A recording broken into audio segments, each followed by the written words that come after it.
ये वैक्सीन कितनी कारगर है, इसके बारे में और ज्यादा जानकारी दे रहे हैं डॉक्टर नरेश त्रेहन। उनसे बातचीत की है मेरी सहयोगी नवजोत रंधावा ने। हमारे साथ इस वक्त डॉक्टर नरेश त्रेहन जुड़ चुके हैं, चेयरमैन वेदांता। डॉक्टर साहब, बहुत स्वागत है। और आज का दिन एक बड़ी खुशखबरी, एक बड़ा दिन हिंदुस्तान के लिए, वो खुशखबरी जिसका पूरा देश इंतजार कर रहा था।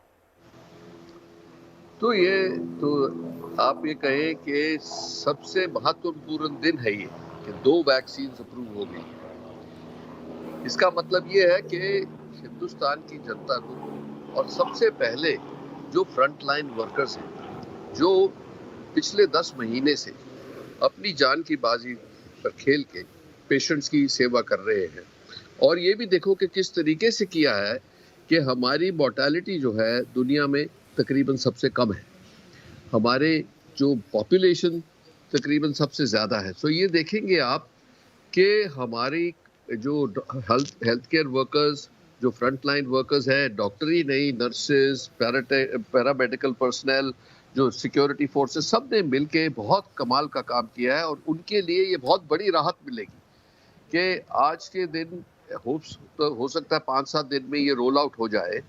तो आप देखेंगे कि जिन्होंने अपनी फैमिली से अलग होकर रह रहे हैं, जो अपनी फैमिलीज को प्रोटेक्ट करने के लिए, तो फिर वो फ्रीली अपनी फैमिली से मिल सकेंगे। पर एक बात ये जरूर है कि समझना चाहिए, इसके साथ साथ ये यूफोरिया तो अच्छा है कि हमें फिर भी सावधानी बरतनी पड़ेगी। क्यों?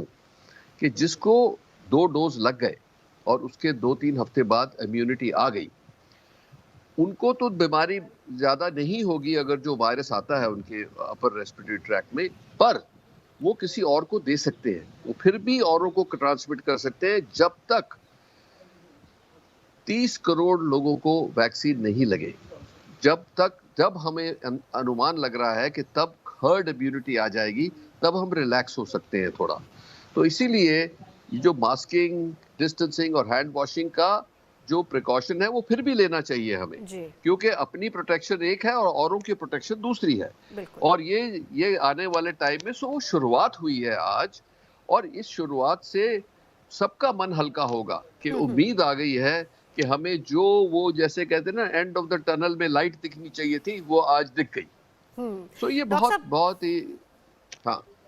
डॉक्टर साहब, ये अच्छी बात आपने कही कि वैक्सीन लग गई, तो इसका मतलब हम ये ना समझें कि जो हम अभी तक तमाम प्रोटोकॉल्स फॉलो करते आ रहे थे कि हम उसको छोड़ देंगे। मास्क, सोशल डिस्टेंसिंग उतनी ज़रूरी है, लेकिन बड़ी बात, ज़रा इन आशंकाओं को भी दूर कीजिए। वैक्सीन तो आ गई, खुशखबरी है, बड़ा दिन है, लेकिन जहन में बहुत सारी आशंकाएं हैं, बहुत सारे सवाल हैं लोगों के जहन में। कहीं इसका कोई साइड इफेक्ट तो नहीं होगा, टीका लगने के बाद किस तरह की प्रिकॉशंस हमको लेनी होंगी, ये सारे सवाल है, ज़रा इसको भी क्लियर कीजिए डॉक्टर साहब। सो देखिए, हर एक के मन में 2-4 क्वेश्चंस हैं। एक क्वेश्चन ये है कि जैसे हमें बताया जाता है कि साइंस में कि 5 से 10 साल लग जाते हैं वैक्सीन को बनाने में, इसमें क्या खसूसियत थी कि ये 1 साल के अंदर ही वैक्सीन बन गई। आप एक देखेंगे कि सबसे बड़ी बात यह है कि कोरोना कोई नया वायरस नहीं है, कोविड-19 नया वायरस है। सार्स भी आया था पहले, इसकी काफी सारी साइंस ऑलरेडी हो चुकी थी अच्छी लेबोरेटरीज में दुनिया में सारी। दूसरा बात यह, इसका जेनेटिक कोड जनवरी में कर लिया गया था, तो इसलिए पता लग गया था कि इसका क्या मेकअप है इस वायरस का। दूसरी बात यह कि टेक्नोलॉजी आज ऐसी आ गई है, एआई इतना एफिशिएंट हो गया है कि वो सारा जो प्रोसेस था, साइंटिफिक प्रोसेस को कंप्रेस कर सके। और दूसरा एक बड़ी बात ये भी है कि एक बार जो साइंस परफेक्ट हो गई, उसकी ट्रायल्स शुरू हो गई। अब ट्रायल्स में एक फेज 3 ट्रायल्स तक ये वैक्सीन पहुंच चुकी हैं और उसके अंदर कोई सीरियस साइड इफेक्ट नहीं निकला है। लोकल पेन, फीवर, हेडेक, ये तो हर वैक्सीन में भी हो सकता है। तो अगर जो हमारी इस तादाद में, और आप देखेंगे जो एस्ट्राजेनेका ऑक्सफोर्ड वाली है, उसका इंडिया में ही नहीं और बहुत कंट्रीज में इसके ऊपर डेटा मिला है, और यूके ने तो अप्रूव ही कर दिया हमसे पहले।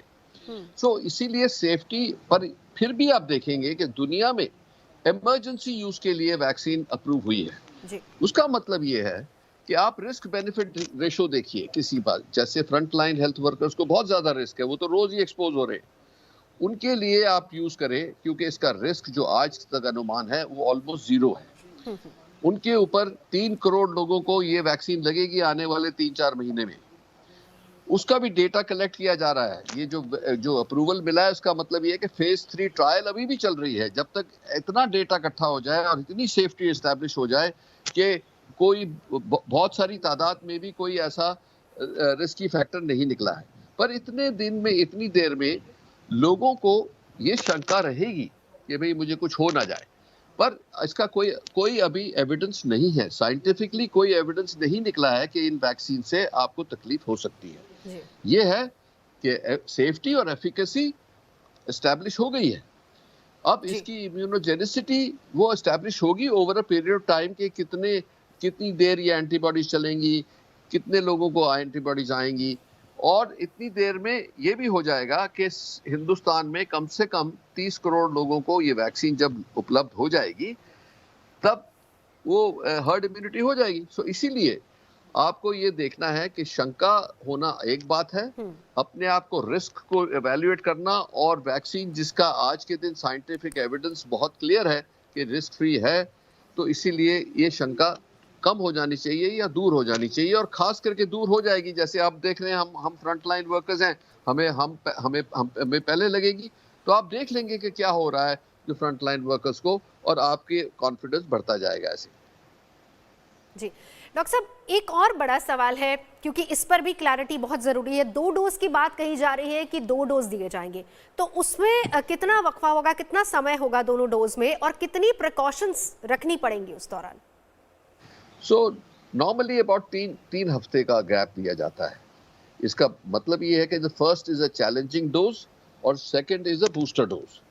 और ये ट्रायल्स में ये पता लगा है कि जो एक्चुअल एंटीबॉडीज का तादाद जो बनेगी वो आफ्टर सेकंड डोज बनेगी, ऑल्दो इंटरिम पीरियड में भी एंटीबॉडीज बननी शुरू हो जाती हैं।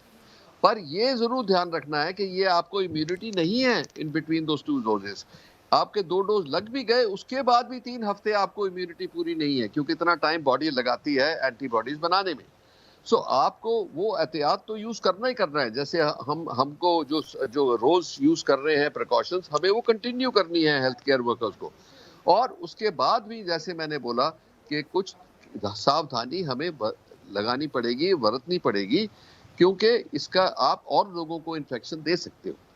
तो इसीलिए इसका अनुमान आप लगाएंगे तो मुझे लगता है कि 6 महीने तक, जैसे समर आएगी, काफी तादाद में वैक्सीनेशन हो जाएगा। और हमें ये हमारी खुशकिस्मती है कि Hindustan is the biggest manufacturer of vaccine in the world. आज से नहीं, डेकेड से ऐसा चलता आ रहा है। डॉक्टर साहब, एक और सवाल है जो लोगों के जहन में है, वो ये कि क्या ये वैक्सीन हर किसी को लगाया जाएगा? हर किसी का मतलब ये है कि बहुत सारे ऐसे लोग भी हैं जिनको कुछ एलर्जीज होंगी या कुछ छोटी मोटी उनको प्रॉब्लम्स होंगी, हेल्थ इश्यूज होंगे। क्या हर कोई ये वैक्सीनेशन ले सकता है? देखो, अभी तक जो डेटा है हमारे पास वो इतना ज़्यादा नहीं है कि हर चीज़ का सवाल आज दे दिया जाए। हाँ, जैसे जो अमेरिका से और यूके से फाइजर और के अगेंस्ट जो वैक्सीन है, उसमें जिन लोगों को प्री एग्जिस्टिंग एलर्जी थी, उन लोगों में रिएक्शन पाया गया है ज़रूर। सो इसीलिए आप देखेंगे जो हमारे गवर्नमेंट ने हमारी जो प्रोटोकॉल बनाई है और सोच समझ के बनाई है कि आफ्टर द वैक्सीनेशन पहले तो स्क्रीनिंग होगी अच्छी तरह से, और जिनको अभी जिसमें डाउट हो, जैसे प्रेगनेंसी में अभी इसका कोई पता नहीं है कि प्रेगनेंसी में सेफ है कि नहीं। दूसरा ये है कि जिनको सीवियर एलर्जी है उनको अभी शायद ना भी दे, पर अगर जो माइल्ड है या हिस्ट्री है एलर्जी की, तो उनको सबको आधे से पौना घंटा रखा जाएगा ऑब्जर्वेशन रूम में, कि अगर जो कोई रिएक्शन होता है तो सारी मेडिकल फैसिलिटीज अवेलेबल हैं उसको न्यूट्रलाइज करने के लिए। सो आज तक किसी की एलर्जिक रिएक्शन से कोई मृत्यु नहीं हुई है दुनिया में। हाँ, कुछ परसेंट 1-2% को कुछ थोड़ा बहुत रिएक्शन हुआ है, कुछ को 2-4 लोगों को बहुत सीवियर हुआ है, पर उनको जो अप्रोप्रिएट ट्रीटमेंट देने से वो ठीक हो गए हैं। सो इसीलिए ये प्रिकॉशंस हमने पहले ही ले लिए। डॉक्टर नरेश त्रेहन को आप सुन रहे थे। देश के वैज्ञानिकों की ओर से, डॉक्टर्स की ओर से तमाम एहतियात बरते गए हैं और अब ये वैक्सीन आ गई है। सियासत इस पर गर्म जरूर है, लेकिन एक बड़ा हिस्सा ऐसा है जो उसके इंतजार में था। वैक्सीनेशन की प्रक्रिया शुरू कब होगी, इस पर लगातार रहेगी आज तक की नजर। एक छोटे से ब्रेक के बाद हम फौरन लौट रहे हैं। आगे शुभेंदु अधिकारी एक्सक्लूसिव होंगे आज तक पर, जरूर सुनिएगा पश्चिम बंगाल की राजनीति पर उन्हें। ब्रेक के बाद फौरन लौट रहे हैं, देखते रहिए आज तक।